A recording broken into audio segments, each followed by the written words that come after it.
Hello, my dear students. In this session, we'll be taking up that previous year questions related to topics of arithmetic progressions, geometric progressions, and some other algebraic series. So let us start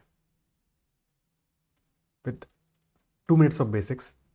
Let us say there is a series 1, 3, 5, 7, 9. So this is a arithmetic progression क्योंकि यहाँ पे हमारा जो difference है वो same आ रहा है. हर दो टर्म्स के बीच में जो डिफरेंस है that is same.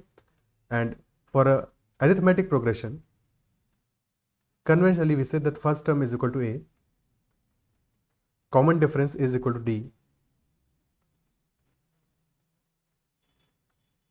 and if that is so, तो हमारा जनरल टर्म की डिफाइन करें T N will B equal to first term plus N minus one times D, that is our general term, and sum of N terms is equal to N by two into first term plus last term.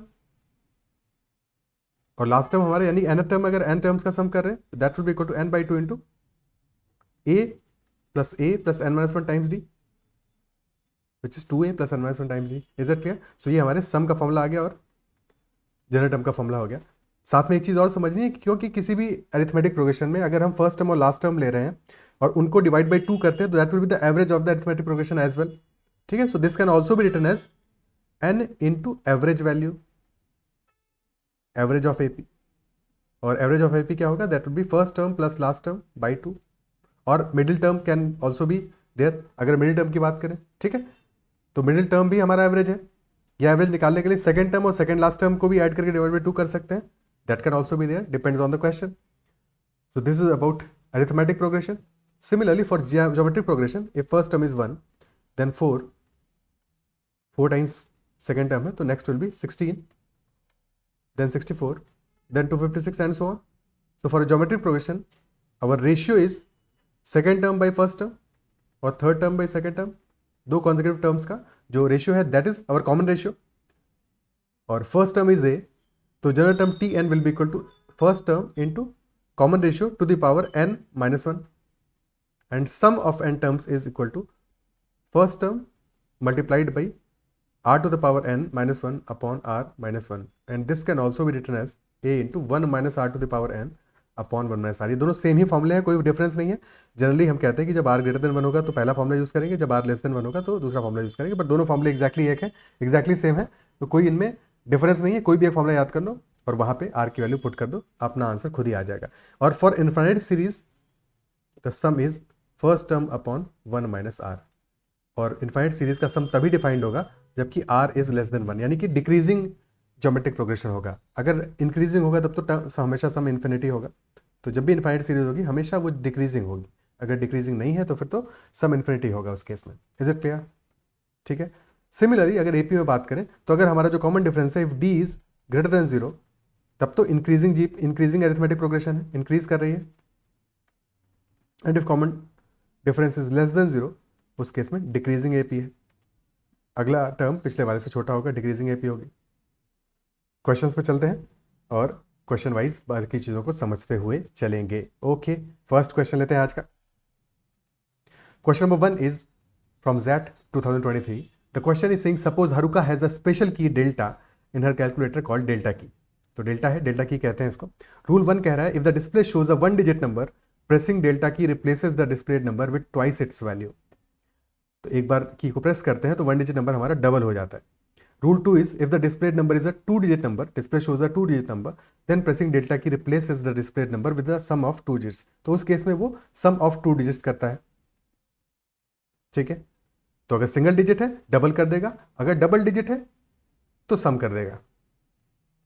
अब सम चाहे single digit है 2 digit है but वो सम करेगा. ठीक है.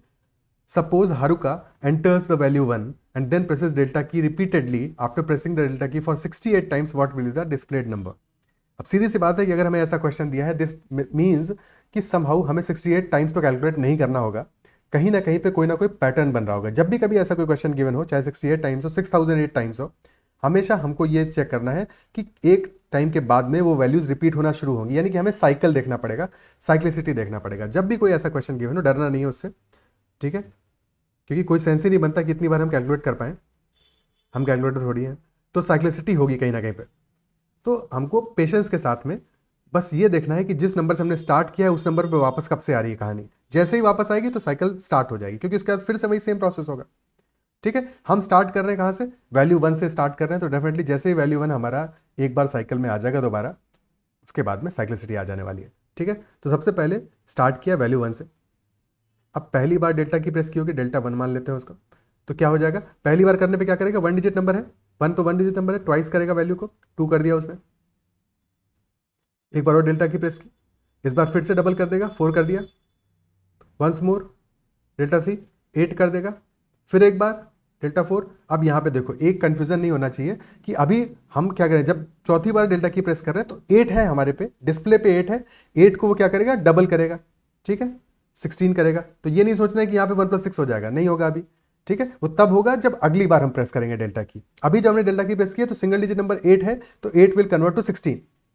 अब next time जब डेल्टा की हम प्रेस करेंगे तो डेल्टा की को दिखेगा क्या, 2 डिजिट नंबर दिख रहा है 16, तो डेल्टा की क्या काम करेगी, ऐड करेगी दोनों डिजिट्स को, 1 + 6 7 हो जाएगा, 7 हो जाएगा। फिर से डेल्टा की प्रेस करेंगे, फिर डबल होगा, तो डेल्टा 6 में इट विल बिकम 14। डेल्टा 7 में अब फिर 2 डिजिट नंबर दिख रहा है तो 1 + 4 5 कर देगी, फिर डबल करेंगे तो डेल्टा 8 में 5 विल बी डबल्ड, 5 × 2 10 हो जाएगा।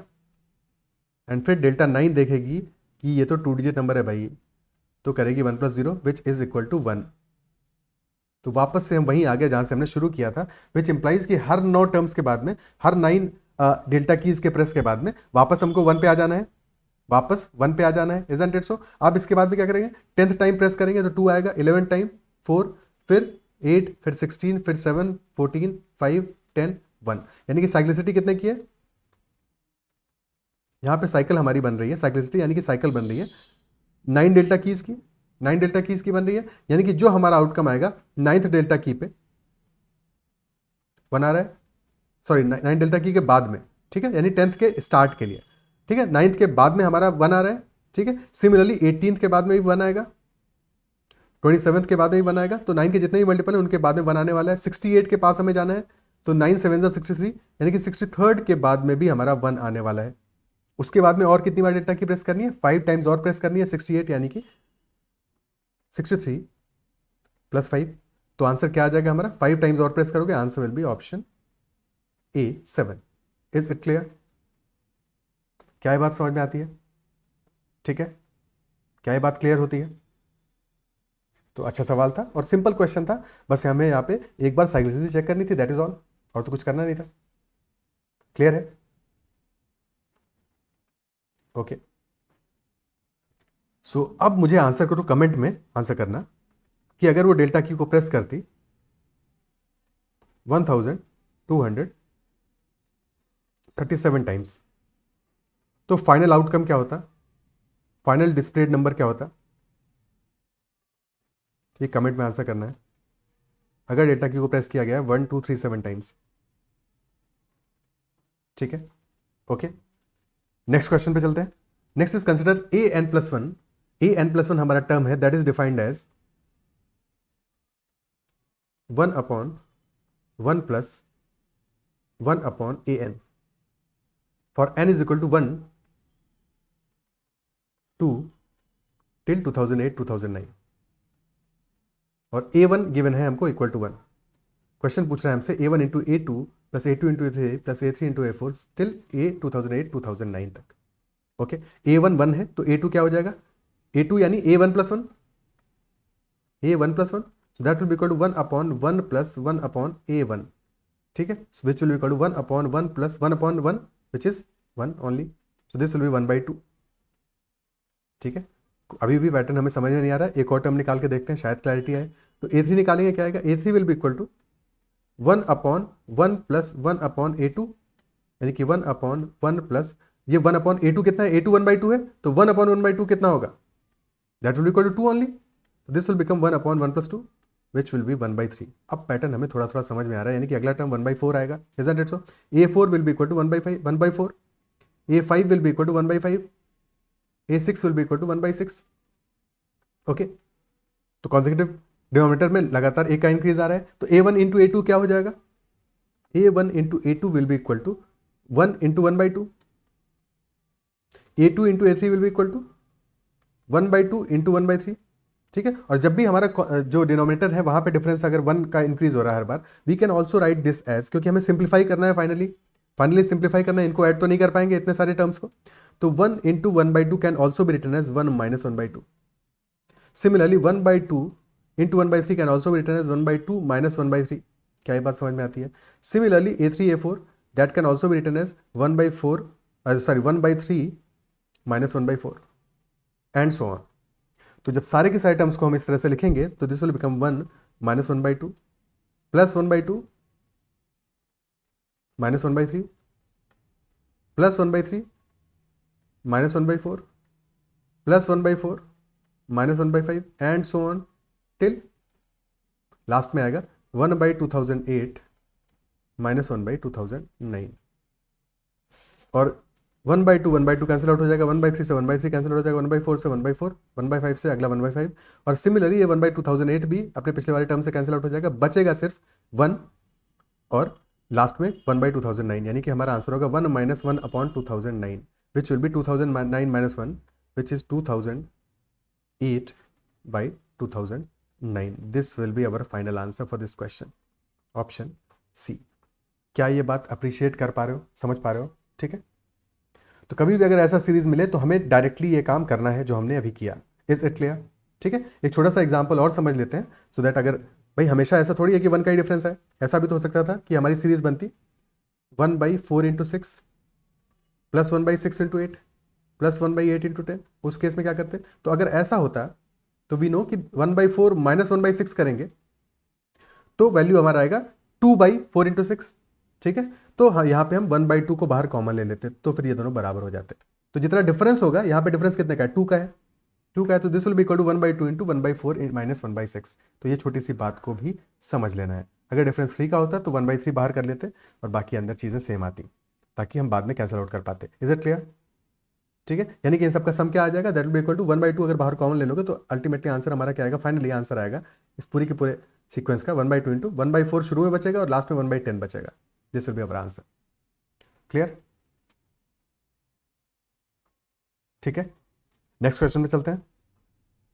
Next is saying a marble is dropped from height of 3 metres on to the ground.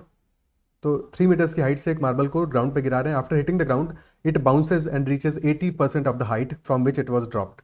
This repeats multiple of times. Each time it bounces, the marble reaches 80% of the height previously reached. Eventually, the marble comes to rest on the ground. What is the maximum distance that the marble travels from the time it was dropped until it comes to rest? So that is our question. Start किया है 3 metre से,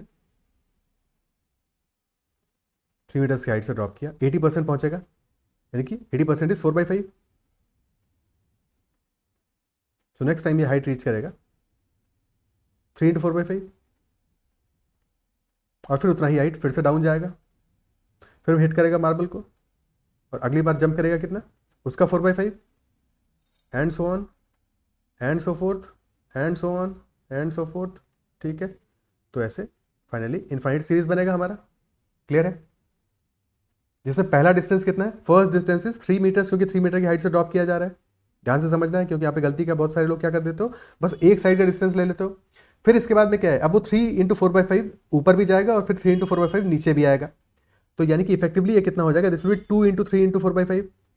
क्या ये बात समझ पा रहे हो?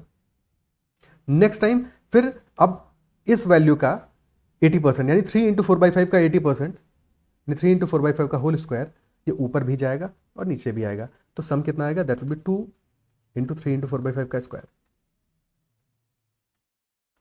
और यही हमारी पूरी जीपी बनेगी। ठीक है। तो इस जीपी का हमको सम अलग से निकालना पड़ेगा।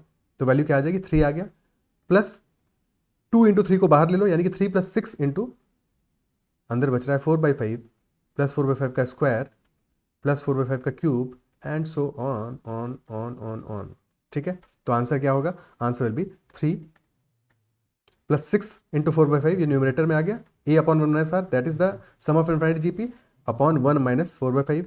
और 1 माइनस 4/5 क्या होगा? दैट विल बी 1/5, 1/5 होगा, तो 5 से 5 कैंसिल आउट हो गया, 3 प्लस 24 which is equal to 27 metres. That will be our answer, option C. Is it clear? ठीक है। ये तो हो गया इसको प्रॉपर्ली सॉल्व करने का तरीका। बट अगर ऐसा क्वेश्चन आए, जो कि रिपीटेडली आते हैं ऐसे क्वेश्चन, ठीक है, तो इन जनरल हम क्या कर सकते हैं, हमारा यहाँ पे क्या हो रहा है, 80% हाइट पहुंच रहा है, यानी 4/5 हाइट पे पहुंच रहा है, ठीक है, 4/5 हाइट पे पहुंच रहा है, तो लेट अस अज्यूम कि this is equal to m/n। और अगर this is equal to m/n, तो डायरेक्टली शॉर्टकट है ऐसे क्वेश्चन के लिए कि हम सीधे सीधे कर सकते हैं कि n plus m, numerator plus denominator, sorry denominator plus numerator divided by n minus m से मल्टीप्लाई कर दो इनिशियल हाइट को, तो दिस मल्टीप्लाइड बाई 3, और n प्लस m यानी 5 + 4 9, 5 - 4 1 into 3, answer will be 27 metres. Clear है? तो डायरेक्टली शॉर्टकट है, सीधे सीधे आंसर आ जाएगा हमारा। ऐसा भी कर सकते हैं। Is it clear? तो ये टाइम हमारा सेव कर लेगा एग्जाम में। समझ में आती है बात ये? ठीक है, नेक्स्ट क्वेश्चन पे चलते हैं। अगला सवाल, next question is saying both the sequences x a1 a2 y and x b1 b2 z are in arithmetic progression. तो दो हमारी एपी है, पहली है x a1 a2 y, ये एक एपी है। नेक्स्ट एपी है x b1 b2 z ap2, and it is given that y is greater than x। पहला में गिवन है हमें y is greater than x, मतलब क्या हुआ, अगर y is greater than x यानी कि ये इंक्रीजिंग जीपी है, इंक्रीजिंग एरिथमेटिक प्रोग्रेशन है, इंक्रीजिंग एपी है, ठीक है, बढ़ रही है। और अगर इंक्रीजिंग एपी है तो इसका मतलब क्या हुआ, जो कॉमन डिफरेंस होगा दैट विल बी पॉजिटिव, तो d1 will be greater than 0। और सेकंड केस में this is given that z is less than x, यानी कि z x से छोटा है, विच इंप्लाइज ये वाली जीपी हमारी, जीपी क्यों बोल रहा हूँ बार बार, दिमाग को समझाना पड़ेगा, z is less than x यानी कि हमारा डिक्रीजिंग एरिथमेटिक प्रोग्रेशन है, ये घट रही है लगातार। और अगर डिक्रीजिंग है यानी कि d2 कॉमन डिफरेंस इस अरिथमेटिक प्रोग्रेशन का इज लेस देन 0। क्या ये बातें समझ में आती हैं? क्लियर है? ठीक है, then which of the following values can a1 - a2 upon b1 - b2 possibly take. तो एक बार बताओ a1 - a2 क्या होगा, a1 - a2 क्या होगा, अगर हमारा ये इंक्रीजिंग है पहली वाली arithmetic progression, ap1 is increasing, तो a1 - a2 क्या होगा, a1 पहला टर्म है, मतलब a1 टर्म पहले आ रहा है, a2 बाद में आ रहा है, तो a1 - a2 क्या है, this is effectively minus of d1, और क्योंकि d1 पॉजिटिव है तो minus of d1 will be less than 0। और b1 - b2, b1 - b2 is minus of d2, and since d2 is negative, तो नेगेटिव का negative क्या होगा, ये पॉजिटिव होगा, this will be positive, positive होगा, ठीक है। और इनको हम डिवाइड कर रहे हैं, आपस में डिवाइड कर रहे हैं, तो minus of d1 upon minus of d2 will B equal to d1 by d2। तो ये क्या होने वाला है भाई, d1 हमारा पॉजिटिव है, d2 नेगेटिव है, this will be less than 0, यानी कि हमारा जो वैल्यू होगा this should be less than 0, यानी कि ऑप्शन कौन सा आंसर होगा, एक ही आंसर है जो कि नेगेटिव है, तो that is option B. Is it clear? ठीक है, क्या ये बात समझ में आती है? क्लियर है? ठीक है, so that is how you have to solve such a question. बहुत ही आसान सवाल है, बहुत ही आसान सवाल है, एग्जाम में कभी भी ऐसे क्वेश्चन को स्किप नहीं करना है, बिकॉज ये आपको मार्क्स देके जाएगा पक्के से और बहुत आसानी से। ठीक है, अब छोटी सी एक बात और समझ लेते हैं इस क्वेश्चन में। देखो, इस क्वेश्चन में हमें इन्फॉर्मेशन दी थी, एपीवी की बात कर रहा है, और कहीं पे भी हमें कोई वैल्यू नहीं गिवन है कि किसी का सम दिया हो कि 10 है, 20 है, 30 है, या डिफरेंस दिया हो, कोई चीज़ तो गिवन होती ना, कहीं पे कोई चीज़ 0 दिया है, कुछ भी नहीं दिया हुआ है। ठीक है, तो हमें कहीं पे कुछ नहीं दिया और एक रेशियो निकालने के लिए पूछा गया इस क्वेश्चन में। ठीक है, लॉजिकली सोचो कि अगर कोई भी वैल्यू नहीं गिवन है और हमसे रेशियो पूछा है, तो या तो वो इक्वल होगा, मतलब कि या तो पॉसिबली 1 हो सकता है ऐसे केसेस में, इजंट इट, या तो 0 हो सकता है। बट 0 कब होगा, 0 तब होता है जब a1 और a2 बराबर होते हैं। बराबर क्या है, वो अरिथमेटिक प्रोग्रेशन में है, तो बराबर तो नहीं होने, बिकॉज इनइक्वालिटी दी है y is greater than x। ठीक है, similarly b1 by b2, b1 और b2 तो वैसे भी बराबर नहीं हो सकते, क्योंकि बराबर होंगे, अनडिफाइंड हो जाएगा ये, और वो तो होना नहीं है ऑप्शंस जैसे गिवन है। ठीक है, तो ऐसे केसेस में अगर पॉसिबल वैल्यूज के बारे में बात कर रहा है और कुछ भी हमें इन्फॉर्मेशन किसी भी तरह का गिवन नहीं है, और a1 यहाँ पे a1 - a2 अपन b1 - b2 बराबर भी नहीं हो सकता है, मतलब कि दोनों डिफरेंस बराबर भी नहीं हो सकते, दोनों अलग अलग एपी हैं और कहीं पे भी किसी तरह का कोई कनेक्शन नहीं दिया है जिससे कि वो इक्वल हो सके। तो यानी कि जो ऑड वन आउट होगा आंसर, ये सब समझाने का मेरा तरीका सिर्फ रीजन ये है कि ऐसे केसेस में अगर आप प्रॉपर्ली लॉजिकली इस बातों को सोच सको, तो यू कैन ऑल्सो डिड्यूस कि ऐसे केसेस में जो ऑड वन आउट ऑप्शन होगा वही हमारा आंसर होगा। ऑड वन आउट से मतलब ये हुआ कि हमें 3 पॉजिटिव वैल्यूज दी हुई हैं बट एक नेगेटिव वैल्यू दी हुई है, तो चांसेस आर कि हमारा आंसर ऑप्शन बी ही होगा। ठीक है, बिकॉज कुछ भी हमें ऐसी कंडीशन नहीं गिवन है जिससे कि हमारा जो रेशियो है, हम रेशियो को 1, 2 या 5 निकाल सकें, क्योंकि निकालने के लिए कोई वैल्यूज तो गिवन होती, कुछ तो दिया होता, कोई तो रिश्ता नाता होता है इनके बीच में, बट कुछ ऐसा रिश्ता नाता नहीं दिया है जहाँ से कि हम इस रेशियो को प्रॉपर्ली फाइंड आउट कर सकें। So for any such question, ठीक है, बट ये लॉजिकली बता रहा हूँ। ठीक है, ऐसा नहीं है कि तुक्का खट से लगा देना कि ऑड वन आउट देख के सॉल्व कर दिया। ठीक है, you can, if you can deduce that ठीक है, तो थोड़ा सा अगर क्वेश्चन कॉम्प्लेक्स भी बनता है तो वहाँ पे यू कैन ऑल्सो आइडेंटिफाई कि भाई यहाँ पे बॉस, यहाँ पे 5 ऑप्शंस में से एक तो जीरो है, 3 हमारे निगेटिव है, एक पॉजिटिव है, यानी कि पॉसिबिलिटी इज कि पॉजिटिव वाला आंसर होगा। ठीक है, पॉसिबिलिटी वाली बात कर रहे हैं, डिफरेंट है, डिपेंड करेगा कि एग्जाम में वैल्यूज क्या गिवन है। ठीक है, so this is just a basic refresher कि ऐसा पॉसिबल हो सकता है। ठीक है, सो उस केस में सॉल्व हो सकता है, हमें ना करना पड़े, अगर वैल्यूज कोई गिवन ही नहीं है तो उस केस में सिर्फ बात कर रहे हैं। अगर मैं कुछ भी कनेक्शन गिवन है तो फिर प्रॉपर्ली सॉल्व करके ही आंसर निकलेगा, बिकॉज उस केस में तो फिर हमको हो सकता है कि 1 आंसर आ जाए, हो सकता है 2 आ जाए, हो सकता है 5 आ जाए, हो सकता है 0 आ जाए। ठीक है, that depends on the case to case. ठीक है, बट इन जनरल बात करें, अगर ऐसी वैल्यूज गिवन है तो अगर मैं इस क्वेश्चन को देखूंगा तो by default I will mark option B -3 immediately in 5 to 10 seconds, मतलब कि 5 to 10 seconds after reading the question. ठीक है, क्योंकि उसके बाद मुझे पता है कि कोई और वैल्यू गिवन नहीं है, तो ऑड वन आउट ही आंसर होगा। क्लियर है? ओके, बिकॉज 1, 2 या 5 कैसे निकालेंगे हम? सॉल्व करने के लिए कुछ तो वैल्यूज हो भाई, रेशियो अगर 2 आएगा तो उसके लिए भी कहीं कनेक्शन तो होना चाहिए। ठीक है, क्लियर है? नेक्स्ट क्वेश्चन पे चलते हैं। Shireen draws a circle in her courtyard. She then measures the circle's circumference and its diameter with her measuring tape. तो पहले तो सर्कल को ड्रॉ करती है Shirin, then she measures the circle circumference and diameter with her measuring tape and records them as 2 integers. तो integers उसको मिले हैं क्या? ए और बी, 2 इंटीजर्स मिले हैं। ओके, ए क्या है? सर्कमफरेंस है, and B is diameter. She finds that A and B are coprimes, coprime है ए और बी, और को प्राइम होने का मतलब क्या हुआ कि जो इनका हाईएस्ट कॉमन फैक्टर है ए और बी का, दैट इज इक्वल टू 1। कोई भी और कॉमन फैक्टर इनके बीच में नहीं है, that is their greatest common divisor is 1, that is also given. तो she also finds their ratio, ratio क्या आ रहा है ए और बी का? A upon B is 3.1416, 1416, 1416, 1416 and so on and so forth, repeating endlessly. So question is asking what is a minus b.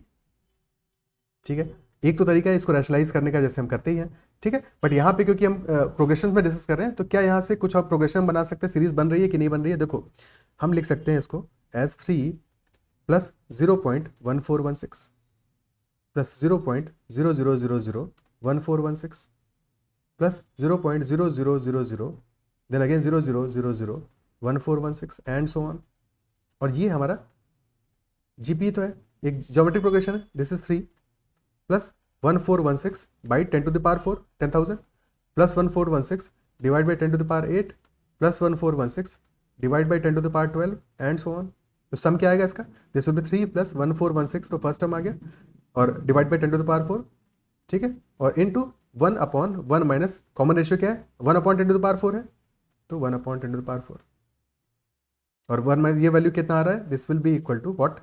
1 upon ये आ जाएगा 10,000 है, यानी कि नीचे वैल्यू आ जाएगा 9999 upon 10 to the power 4, isn't it so?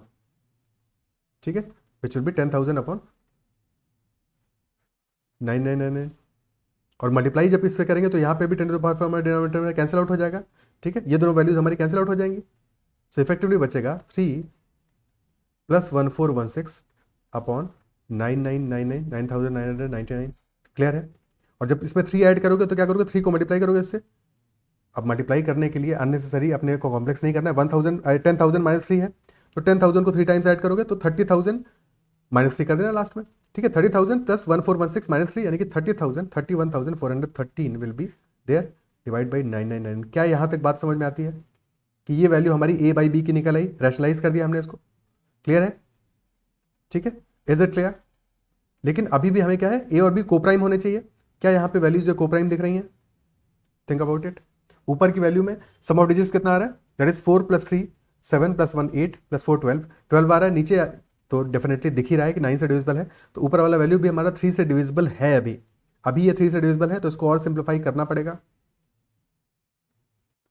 31413 divide by 9999, इसको 3 से सिंप्लीफाई करो, ऊपर 3 से काटेंगे बचेगा 10471, और नीचे आ जाएगा 3333। This is the value. Clear है? अब क्या ये वैल्यूज कोप्राइम है चेक करना तो मुश्किल है, बट अब हमको ये पता है, ऑप्शंस को देखेंगे तो देखो डिफरेंस जो आ रहा है 21,000 तो पॉसिबल ही नहीं है, बिकॉज वो वैल्यूज तो पहले ही चली गई। ठीक है, 7,000 हो सकता है या 15 हो सकता है ऑप्शंस के हिसाब से। 15 पॉसिबल है, नहीं हो सकता, बिकॉज जो बीच का डिफरेंस है वो उसमें एंड में 0 नहीं आ रहा है या 5 नहीं आ रहा है, बीच के डिफरेंस में एंड में 8 आ रहा है, बीच के डिफरेंस में एंड में 8 आ रहा है, तो 15 का मल्टीपल तो ये हो ही नहीं सकता, यानी कि और काट पीट के आप बीच का डिफरेंस 15 नहीं ला सकते हो। ठीक है, तो डेफिनेटली हमारा आंसर क्या होने वाला है, सिर्फ ऑप्शन बी हो सकता है और कुछ हो ही नहीं सकता। और ऑप्शन बी कैसे आ रहा है, दैट इज ए जब हमारा आ जाएगा 10471, यानी कि ये नंबर्स एक्चुअल में कोप्राइम बन गए हैं, एंड बी इज 3333, सब्ट्रैक्ट कर दोगे तो हमारा आंसर आ जाएगा option B. Is it clear? ठीक है, option B will be the answer once you subtract these values. Clear है? ठीक है, नेक्स्ट क्वेश्चन पे चलते हैं।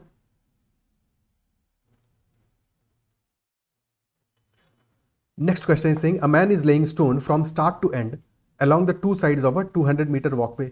अब अच्छा, ये क्वेश्चंस तुम देख रहे होगे, जैसे पीछे का भी क्वेश्चन देखा, तो ये वाला क्वेश्चन भी, ये वाला क्वेश्चन इनफैक्ट इस बार स्नैप में भी आया हुआ है कि नहीं, लास्ट वाले उसमें सेशन में ही, शायद लास्ट शिफ्ट में ही आया था क्वेश्चन, सिमिलर क्वेश्चन था।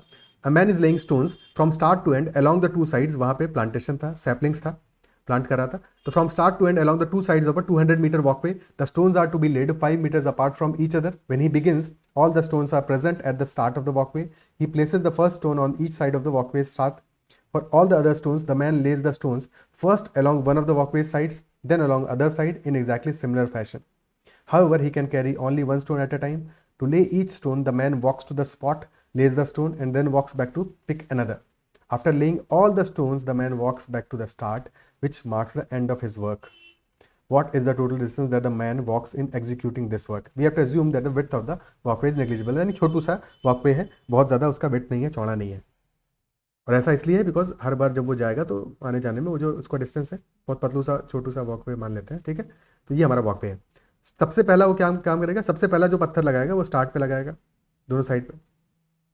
उसके लिए तो उसको कहीं नहीं जाना है, वो यहाँ पे खड़ा है इस पोजीशन पे, और यहीं से उसने दोनों जगह पत्थर रख दिया, बिकॉज वॉकवे का जो विड्थ है वो ऑलमोस्ट नेग्लिजिबल है। इसके बाद में अब जो आगे के स्टोन्स लगाएगा वो पहले एक साइड में लगाएगा, फिर दूसरे साइड में लगाएगा सारे के सारे, और सबके बीच का गैप कितना है, 5 मीटर्स का गैप है। टोटल 200 मीटर उसको पत्थर लगाने, तो टोटल कितने स्टोन्स लगाएगा वो, 5 मीटर्स का गैप है, 200 डिवाइड बाई 5 यानी कि 40 स्टोन्स और लगाएगा। एक तो जीरो पे लग गया, डिस्टेंस इक्वल टू जीरो पे लग गया, और finally distance equal to 200 metre है, तो टोटल 40 और लगेंगे। यानी कि टोटल अगर स्टोन्स पूछता क्वेश्चन में, टोटल स्टोन्स कितने लगेंगे, एक साइड में 1 + 40 और दोनों साइड में लगाने हैं इंटू 2, यानी कि 82 स्टोन्स लगेंगे टोटल। Is it clear? ठीक है, ये तो पहली बात होगी। अब इसके अंदर 5 मीटर्स के गैप पे लगाने हैं उसको स्टोन्स।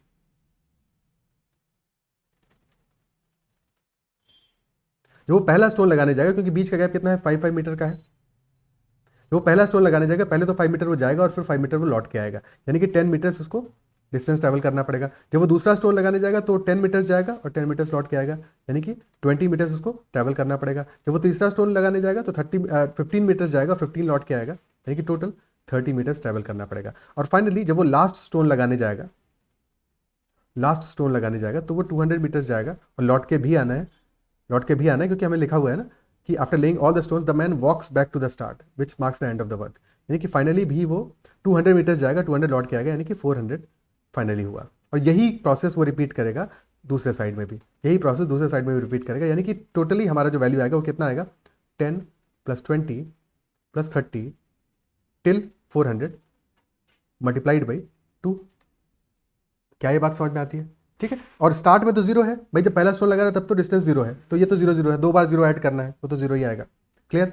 अब इसका सम हमें निकालना है, कैसे करोगे? सबसे पहला काम हम ये करेंगे, 10 को इसमें से कॉमन ले लेते हैं, तो 2 पहले ही कॉमन है, 10 भी कॉमन आ गया, अंदर बचेगा 1 से लेके 40 तक की वैल्यूज, 1 से लेके 40 तक की वैल्यूज, टोटल 40 टर्म्स है। क्या सम आएगा, 40 × 41/2 n × n + 1/2, तो दिस विल बी 20 × 40 × 41/2, 2 से काटा पीटा, तो this will become what, 20 × 20 is 400, तो 400 × 41 will be our answer।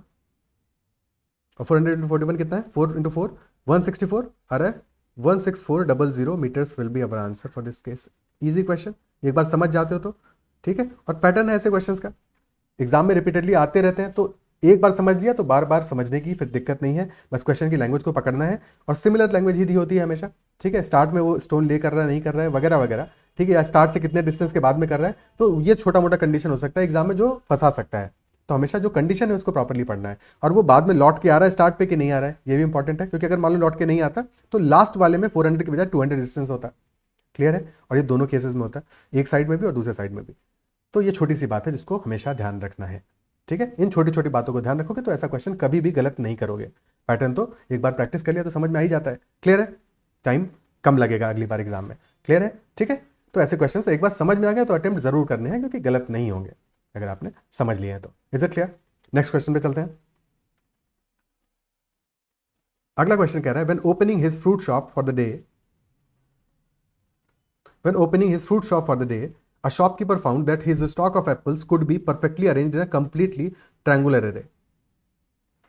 Okay, that is every row with one apple more than the row immediately above. यानी कि ऊपर वाली रो में जितने एप्पल होंगे उससे नीचे वाली में उससे एक ज्यादा होगा. Going all the way ending with a single apple at the top. ठीक है, every row with one apple more than the row immediately above, और going all the way up ending with a single apple at the top. यानी कि top पे एक Apple होगा, फिर उसके बाद में उससे एक ज्यादा, फिर एक ज्यादा, फिर एक ज्यादा, फिर एक ज्यादा. यानी कि टॉप पे सबसे पहले एक एप्पल, फिर 2 एप्पल्स होंगे, then 3 apples, then 4 apples, and so on. So this is the sequence. Clear है? Now the question is saying during any sales transaction apples are always picked from the uppermost row. यानी कि Apple जब वो pick करेगा, पहला रो अगर उसको एक ही एप्पल किसी को देना है तो पहली रो से पिक करेगा, सबसे ऊपर से पिक करेगा.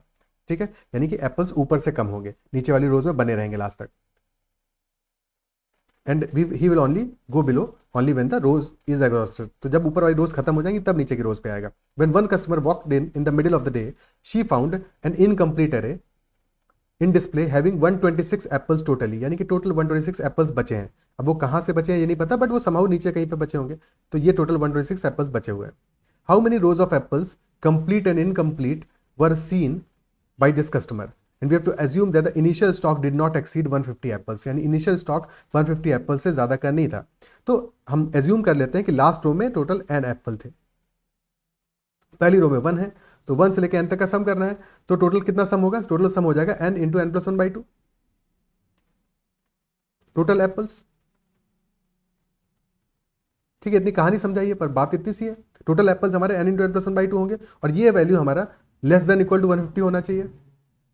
और साथ में हमें यही पता है कि 126 एप्पल्स बचे हुए हैं जब एक कस्टमर ने देखा है, यानी कि 126 से बड़ी भी होनी चाहिए वैल्यू, 126 से बड़ी होनी चाहिए और 150 से छोटी होनी चाहिए. कोई रैंडम वैल्यू पुट कर देते हैं, और ऑप्शन से हमें दिख रहा है कि 12, 11, 12 या उससे बड़ी वैल्यू होगी. ठीक है, तो अगर हम 12 लेटर से हमने पुट कर दिया इसमें कि 12 पुट करिए, तो इस विल बी 12 इंटू 13/2, यानी 13 6 78. तो छोटी वैल्यू आ रही है. 12 के बाद अब 15 पुट कर देते हैं इसमें, n इक्वल टू 15 पुट कर देते हैं. 12 पे तो काम नहीं बना, n इक्वल टू 15 पे, दिस विल बी 15 इंटू 16/2. तो 15 इज 120 आ रही है वैल्यू, 15 पे भी छोटी आ रही है. 16 पुट कर दिया, तो 16 इंटू 17/2. ठीक है, यानी 17 इंटू 8 136. और अब हमको एक बात पता है, ठीक है, जो यहां से भी देख सकते थे कि जैसे हमने इक्वल टू 15 पुट किया है, तो लास्ट रो में कितने हैं? 15 है. तो 120 में हमने 16 ऐड कर दिया तो भी 136 आ जाएगा. बार बार कैलकुलेट नहीं कर रहा है. ठीक है, अब अगर तुम 17 ऐड करोगे तो वैल्यू 153 आएगा, विच इज ग्रेटर देन 150. और हमारे मैक्सिमम एप्पल्स हो सकते हैं 150. यानी डेफिनेटली कितने एप्पल्स रहे होंगे स्टार्ट में? स्टार्ट में 136 एप्पल्स रहे होंगे. और अगर 136 एप्पल्स रहे हैं, यानी कि n इज इक्वल टू 16 है, टोटल 16 रोज रही होंगी. टोटल 16 रोज रही होंगी. क्या इतनी सी बात समझ में आती है? स्टार्ट में 136 एप्पल्स रहे होंगे और टोटल 16 रोज रही होंगी. बाद में कितने बचे हैं? 126 एप्पल्स बचे हैं, यानी कि 10 एप्पल्स कम हो गए हमारे. 10 एप्पल्स कम हो गए. और 10 एप्पल्स कहाँ से कम हुए होंगे? टॉप से कम हुए होंगे. पहली रो में 1 एप्पल है, दूसरी में 2 है, तीसरी में 3 है, चौथी में 4 है. अगर पहली 4 रोज को ही हमने मिला लिया तो हमारे 10 एप्पल्स कम हो गए, यानी कि इफेक्टिवली 4 रोज कम हो गई. पहली 4 रोज हमारी एग्जॉस्ट हो गई, उनके एप्पल्स चले गए, सारे बिक गए. तो कितनी रोज बची? N is equal to 16 start में था, 16 में से 4 रोज चली गई, तो यानी कि 12 रोज बची हैं अभी भी. Answer will B option E 12. Is it clear? क्या ये बात समझ में आती है? बहुत ही अच्छा और प्यारा सा सवाल. और लैंग्वेज थोड़ा सा जैट में आप देखो कि हर एक क्वेश्चन में लैंग्वेज एक तगड़ी सी लैंग्वेज होती है, अच्छी खासी कहानी होती है. पूरी कहानी को पढ़ के हमें उसका समरी समझना होता है और उसके बाद में ही क्वेश्चन सॉल्व कर सकते हैं. That is what takes much time, isn't it so? But अगर क्वेश्चन को अगर अच्छे से समझना सीख जाओगे तो फिर सॉल्व होना शुरू हो जाएंगे, यानी एक्यूरेसी आपका बढ़ जाएगा और you will find more questions as doable as compare to जो अभी का कहानी होगा. क्या ये क्वेश्चन समझ में आता है? क्लियर है? ठीक है, आगे बढ़ते हैं, नेक्स्ट क्वेश्चन देखते हैं. Okay, is it clear? ठीक है, आगे बढ़ते हैं. So next question is saying an antique store has a collection of 8 clocks.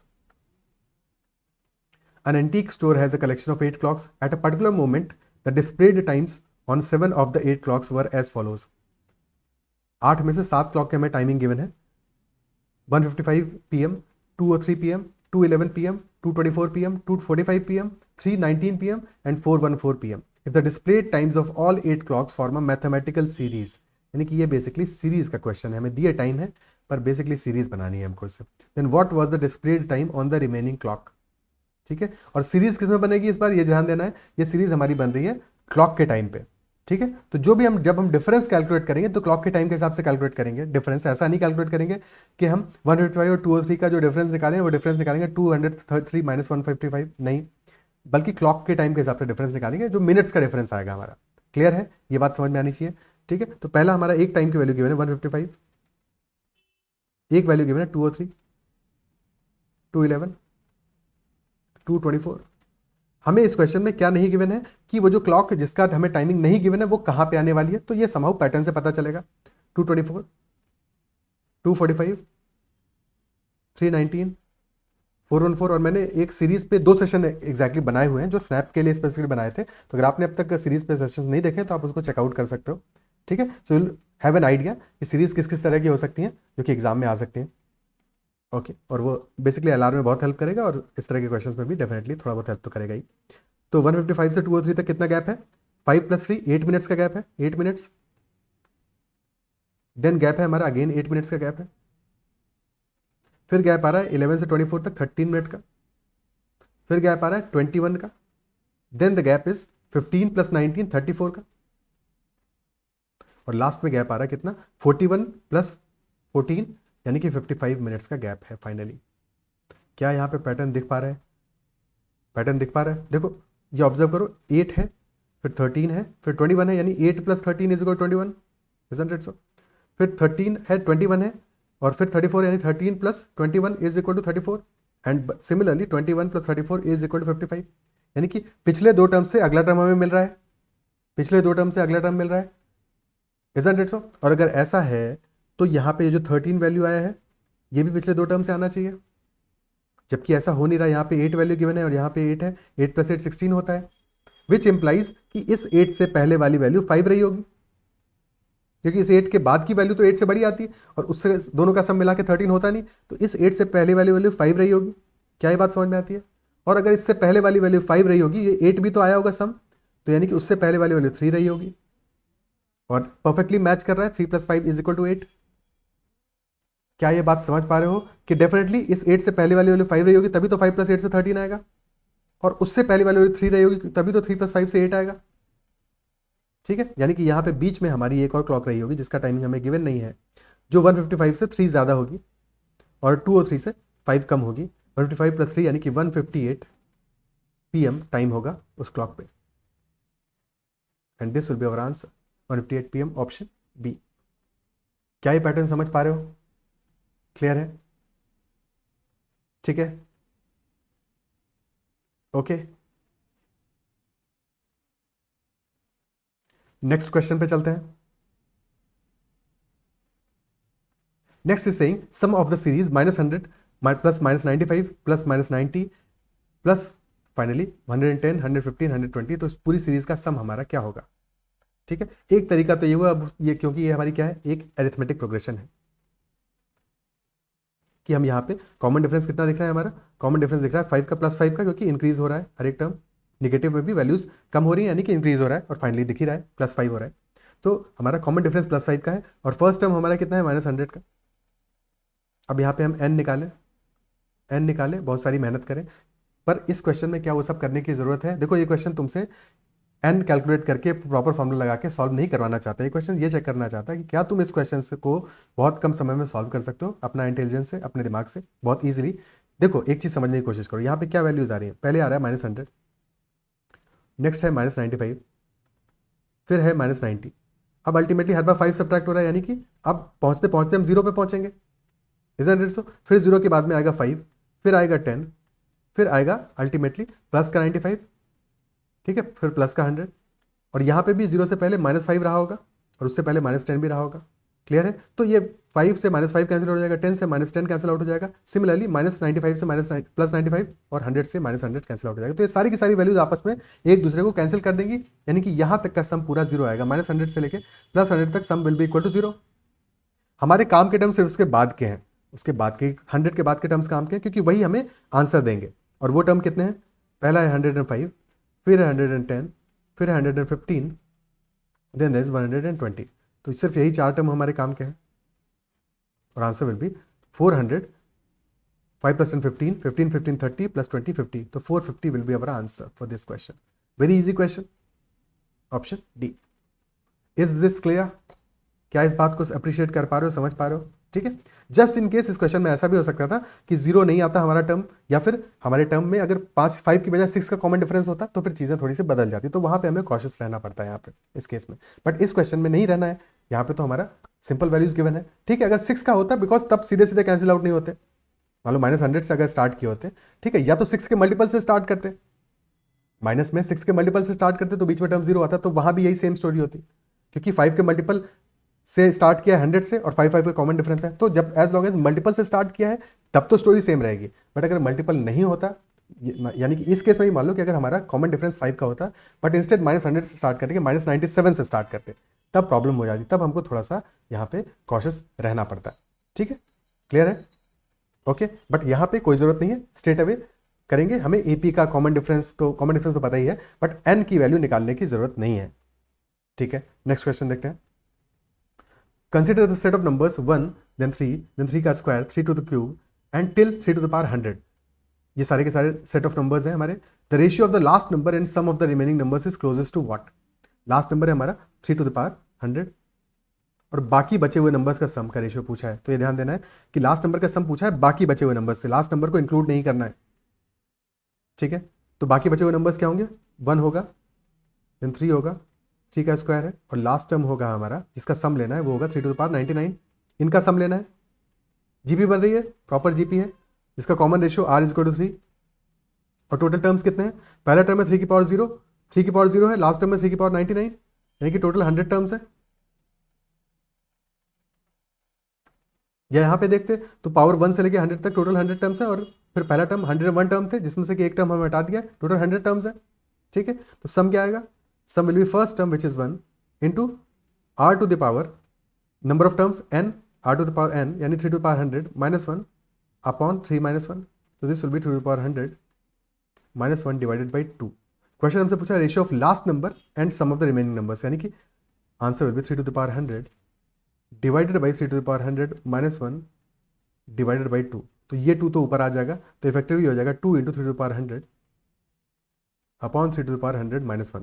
और 3 to the power 100 -1 is very, मतलब -1 ये जो है -1 घटा रहे हो, 3 to the power 100 is very big number, उसमें 1 घटा रहे हो, तो इफेक्टिवली ये वैल्यू हमारा ऑलमोस्ट 1 के बराबर आ जाएगा। This will be almost 1, so ये आंसर हमारा आ जाएगा equal to 2, option B. Is it clear? ठीक है, again a very easy question, बहुत कोई मुश्किल सवाल नहीं था, वेरी डुएबल क्वेश्चन था, इजंट इट सो? क्लियर? ठीक है, नेक्स्ट क्वेश्चन पे चलते हैं। Next is saying what is the sum of the following series? इस सीरीज का सम क्या होगा? -64, -66, -68 टिल -100। सबसे पहला काम तो ये करो, माइनस को तो सेपरेट कर दो। ठीक है, माइनस को भूल जाओ थोड़ी देर के लिए, माइनस तो लास्ट में ऐड कर देंगे। 64, 66, 68 टिल 100, ये हमारी सीरीज है। नंबर ऑफ टर्म्स कितना होगा ये निकालना है। कॉमन डिफरेंस d कितना आ रहा है? d = n आ जाएगा हमारा। Last term minus first term यानी 100 -64 डिवाइड बाई 2 और +1। जब भी n की वैल्यू निकालोगे तो क्या करोगे? Last term minus first term divide by 2 +1।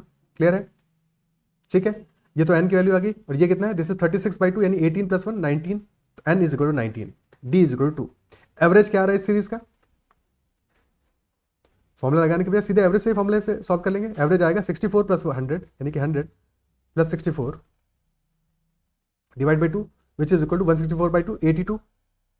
तो सम आ जाएगा हमारा n इंटू एवरेज 19 × 82, तो 19 2 38, 8 आ गया, 3 बचा, 19 8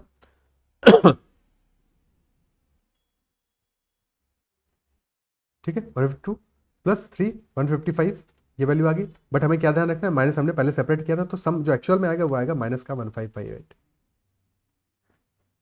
और माइनस सिर्फ इसलिए सेपरेट किया था बिकॉज माइनस में कैलकुलेशन में कई बार टेंशन होती है, तो माइनस को सेपरेट कर दो ताकि गलती होने की गुंजाइश नहीं रहे कि जब सब्ट्रैक्ट करो तो ऐसा नहीं करो, सब्ट्रैक्ट करने के बाद जोड़ दो, कुछ कहानी कर दो, इसलिए माइनस को पहले ही सेपरेट कर लो, क्योंकि सारे टर्म्स में माइनस आ रहा है। अगर सब में नहीं आ रहा होता तब तो फिर हमें ध्यान देना पड़ता। ठीक है, छोटी छोटी बातें हैं जिनसे कि हम अपनी गलतियां अवॉइड कर सकते हैं। क्लियर है? Option B will be the answer for this question. Next one, next is an ascending series of numbers satisfies the following conditions. Ascending series है यानी कि जो हमारा इसके बीच का अगर ये अरिथमेटिक प्रोग्रेशन बनेगा तो डेफिनेटली इसका जो कॉमन डिफरेंस है that will be positive. Question is saying when divided, first condition when divided by 3, 4, 5 और 6 the numbers leave a reminder of 2। 2 का रिमाइंडर बचता है कब? जब 3, 4, 5 या 6 से डिवाइड करते हैं। यानी कि यहाँ पे हम क्या कर सकते हैं, अगर एलसीएम लेंगे 3, 4, 5 और 6 का, because we have seen such questions, तो क्या आएगा वैल्यू? 30 तो आ नहीं सकता, 60 आएगा। यानी कि इन जनरल पहले से हमें पता चल गया, फर्स्ट कंडीशन से पता चल गया कि हमारा जो नंबर होगा वो होगा 60 का सब मल्टीपल प्लस 2। तो फर्स्ट कंडीशन हमारी सेटिस्फाई हो जाएगी इस केस में। सेकंड कंडीशन कह रही है when divided by 11 the numbers leave no reminder. 11 से डिवाइड करने पे नंबर हमारा कोई भी रिमाइंडर नहीं छोड़ता है। ठीक है, कोई भी रिमाइंडर नहीं छोड़ता है। तो एक तरीका ये होगा कि आप फिर अब इनको लिखना स्टार्ट करो। k इक्वल 1 पे क्या होगा? 62 होगा। k इक्वल 2 पे 122 होगा। k इक्वल 3 पे 182 होगा। ठीक है, पर इस तरह से बड़े नंबर्स को डिवाइड करने से बेहतर है 60k प्लस 2 को पहले डिवाइड कर लो 11 से, और देखो रिमाइंडर क्या आएगा। ठीक है, जब 60k को डिवाइड करोगे 11 से तो बचने क्या वाला है? 55k तो पूरा का पूरा डिवाइड हो जाएगा। ये इफेक्टिवली क्या है? 55k प्लस 5k प्लस 2, और ये पोर्शन तो 11 से डिविजिबल है। यानी कि हमें चेक करना है 5k प्लस 2 कब 11 से डिविजिबल होगा, कब 11 से डिविजिबल होगा। ठीक है, अब इसको ये वैल्यूज कैलकुलेट करना इजी है। k इक्वल 1 पे दिस विल बी 7, इक्वल 2 पे this will be 12, then 17, then 22। तो डेफिनेटली 22 हमारा डिविजिबल है, यानी कि k इज इक्वल 4 पे वैल्यू हमारी डिविजिबल हो जा रही है।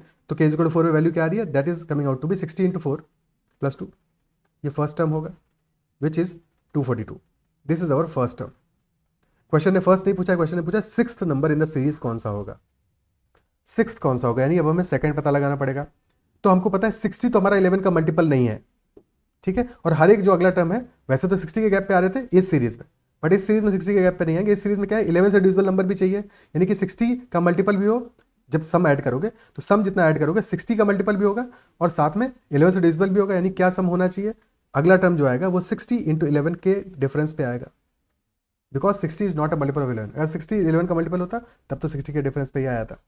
ठीक है, यानी कि नेक्स्ट टर्म 660 के डिफरेंस पे आएगा। नेक्स्ट टर्म होगा 660 प्लस 242 यानी कि 902। क्लियर है? लेकिन हमें पता लगाना है T6, और T6 क्या होगा? That will be first term plus 6 minus 1 times common difference, और कॉमन डिफरेंस हमारा कितना है?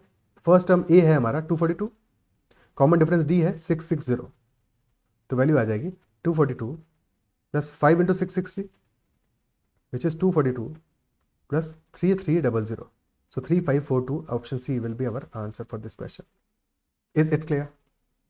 ठीक है, समझ में आती है बात? That will be our answer for this question. अच्छा सवाल था, बेसिकली नंबर सिस्टम और एपी दोनों को मिक्स करके एक अच्छा क्वेश्चन बनाया। Isn't it so? आगे बढ़ते हैं। I guess this is all in the last 10 years में जो भी क्वेश्चंस आए हैं वो हमने डिस्कस कर लिए प्रोग्रेशन से रिलेटेड, एपी जीपी से रिलेटेड। आई होप कि आपको सेशन बहुत पसंद आया होगा। सेशन में बहुत सारी नई चीज़ें आपको सीखने को मिली होंगी जो कि आपको एग्जाम में डेफिनेटली हेल्प करेंगी। अगर सेशन पसंद आया है तो इसको लाइक जरूर कीजिएगा। अगर किसी क्वेश्चन में डाउट रह गया है, कोई भी तरह का डाउट हो तो कमेंट में जरूर मेंशन कीजिएगा। I will try to resolve that as well. अगर चैनल को अब तक सब्सक्राइब नहीं किया है तो जरूर कर लीजिएगा। That's all for this session. Bye bye, take care, see you in another session.